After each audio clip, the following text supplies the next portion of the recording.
सुप्रभातम आजिर पंचांग ओ अमृत वचन। सुप्रभातम अद्य दिवसस्य पंचांगम। अद्य श्री श्वेतवराह कल्पस्य वैवस्वतमन्वन्तरः द्वितीयपरार्धः उत्तरायणः ग्रीष्म ऋतुः ज्येष्ठमासस्य शुक्लपक्ष अष्टमी तिथिः भृगुवासरश्च जुगाप्त षड्विंशत्यधिक एकपञ्चाशत्शतं विक्रम संवत् 81-200 जून् मासस्य चतुर्दशी तारिका। अद्य दिवसः सर्वेषां कृते मङ्गलमयं भवतु इति विभुपदारविन्दयोः विनम्रप्रार्थना।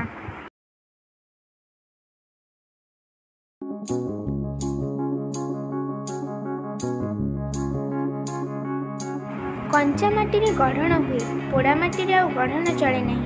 जार हृदय एकाबेळके विषय बुद्धि पोड़ी जाइछि तहिरे आउ परमार्थिक भाव धरे नहीं। ठाकुर श्री रामकृष्ण परमहंस।